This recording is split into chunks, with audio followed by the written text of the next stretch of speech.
Hey, coucou! Nous voilà, une sixième semaine de Délivre-moi.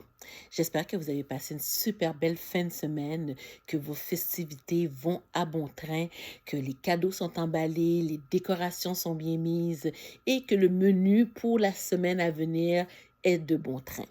Alors donc, je salue mes amis les travailleurs de nuit. Coucou. Ceux qui sont des insomnies, qui font l'insomnie des insomniaques, venez vous joindre à nous. C'est toujours un plaisir. Et tous ceux qui habitent de l'autre côté. Donc, je vous dis un petit coucou. J'espère que cette semaine, que tout ce que vous souhaitez sera réalisé. Alors donc, aujourd'hui, de quoi que je vais vous parler? Je vais vous parler de toute la magie de retomber dans une certaine période lorsqu'on est dans une période de fête. Dans les années 80, donc j'étais beaucoup plus jeune, ben oui, et c'était toujours spécial chez moi. La Noël se fêtait d'une façon quand même assez intime, mais assez spéciale pour que je puisse m'en rappeler encore aujourd'hui. Donc, comme je disais souvent, moi, mon sapin de Noël, mes décorations, c'est souvent le 20 décembre. Je prépare aussi avec Ciné Cadeau qui joue dans le fond et mes musiques de Noël, mes disques de Nathalie Simard, oui, oui, oui, que je faisais jouer en boucle. Mais ce que il faut aussi parler, c'est les films de Noël. Nos fameux films de Noël, souvent qui sont liés à des romans. Donc, pendant que j'étais en train de préparer ma semaine pour Noël, je parlais avec ma mère, puis je lui disais à ma mère que mon Dieu, c'est comme là, je suis en train de sortir mes films de Noël. Puis là, ma mère, elle me dit, ben justement, je suis tombée sur Sissi cette semaine.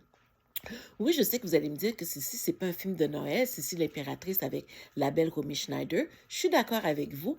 Par conséquent, pour une raison que je ne connais pas, Sissi joue souvent dans une période de Noël. En même temps que mon film préféré, Autant en emporte le vent. Donc, c'est des films, je ne sais pas pourquoi, qui décident que c'est dans la période des fêtes qu'ils vont jouer souvent ces films-là. Mais la beauté de ces films-là, ou même des mini-séries, parce qu'à l'époque, on appelait ça des mini-séries, la beauté, c'est que ce sont des romans. Beaucoup viennent de romans à succès. Donc, comme je vois, Gone with the Wind, Autant n'emporte le vent. Donc, mais par contre, étant donné que mon chéri écoutait le hockey, je me disais, si je commence à écouter Autant n'emporte le vent, je ne finirai pas. Parce que vous voyez l'épaisseur du livre, fait qu'imaginez la longueur du livre, du film plutôt. Alors donc, pendant que je continue à fouiller, et toujours en conversation avec ma mère, je dis à ma mère, est-ce que tu te souviens d'un film, d'une mini-série, avec la belle Stephanie Power, L'amour en héritage? Ma mère, elle dit, ben oui, certain, je me souviens de L'amour en héritage, de Judith Krantz. Puis pourquoi je prononce le nom de Judith Krantz? Parce que ça aussi, c'est un livre à succès. Donc, l'histoire d'une jeune rouquine qui arrive à Paris pour devenir modèle et elle tombe sous le regard du fameux peintre désordonné Julien Mercuez. Une histoire d'amour sans flamme, des déchirures. Ils se séparent des années plus tard. Il tombe en amour, oui, monsieur Julien Mercuez tombe en amour avec la fille de Meggy qu'elle a eue avec un autre homme et la suite, que je ne vous dirai pas parce que c'est un livre à lire. Donc, je préfère que vous le lisez. C'est un très bon film. Et oui, je suis tombée sur la mini-série sur YouTube. Vive YouTube! Alors donc, j'ai passé la fin de semaine à me délecter, à retomber dans la féerie de ce genre de télésérie, mini-série, nommez-le comme vous voulez, mais j'étais sur le charme. Mais ça m'a quand même ouvert l'appétit pour pouvoir aller creuser d'autres mini-séries qui sont sorties d'un livre. Donc, je ne sais pas si vous vous rappelez de La maîtresse du jeu de Sidney Sheldon. Donc, ça aussi, c'est une mini-série qui sort d'un roman à succès. Un roman presque dans la même lignée que le comte de Monte Cristo, parce que c'est un homme qui voue une vendetta à un homme et que ça va aller de génération en génération. Ça aussi, c'est un livre que je vous conseille de Sidney Sheldon. Par la suite, je me suis dit, pourquoi pas continuer? Je suis tombée sur Lace. Ben oui, Lace, encore une fois, tiré de roman du même titre, Lace, de Shirley Coran, l'histoire de Lily. Donc, c'est une actrice super populaire mondialement et elle a un secret.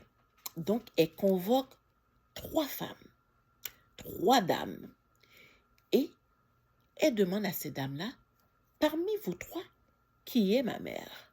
Alors donc, on retombe dans le passé de ces 3 jeunes demoiselles qui se sont côtoyées pendant la période universitaire, collégiale. En tout cas, elles étaient à l'école. Elles sont tombées en amour, chacun leur tour, avec les hommes du grand monde. Et oups, il y en a une qui tombe enceinte. Mais on ne sait pas qui est enceinte parce que elles font tout à 3. Les secrets sont à 3, les péchés sont à 3, les secrets sont à 3. Donc, il n'y a personne jusqu'à la fin du livre où est-ce que finalement la mère se dévoile et il y a un tome 2 où est-ce que là, on est à la recherche du papa. Toujours dans la lignée des livres qui m'ont fait vibrer et que j'ai même regardé en film, Love Story. Love Story avec Ali McGrath, Ryan O'Neal. C'est un livre qui est écrit par, je pense, c'est Eric Rich. Je ne me souviens plus du nom de l'auteur, mais je vais le trouver éventuellement. J'en vous ferai part pendant une autre de mes chroniques. Donc, ce livre-là, je me souviens, ma mère, elle me disait toujours, c'était le film qui l'avait fait pleurer. Effectivement, j'ai vu le film aussi. J'ai aussi pleuré. J'ai lu le livre. J'ai aussi pleuré. Comme dans le livre, la fameuse citation, l'amour, c'est de jamais dire qu'on est désolé. Alors donc, quel livre sorti en mini-série qui vous a fait vibrer? Parlez-moi de ces livres-là. Dites-moi si ces livres-là, encore aujourd'hui, soit vous les relisez, ou soit quand vous retombez sur le charme de la mini-série, la télésérie, le film en question, si vous le regardez comme si c'était encore la première fois. Alors donc sur ce, je vous laisse. Donc encore une fois, peut-être pas à la même heure, mais c'est sur le même post. Continuez à aimer ma page, continuez à me partager et faire des suggestions. Et pour tous les autres, venez me rejoindre sur ma page TikTok, Délivre-moi. Ça me fait toujours un plaisir de vous accueillir dans le confort. Alors donc sur ce, je vous fais la bise. On se parle demain. Bye!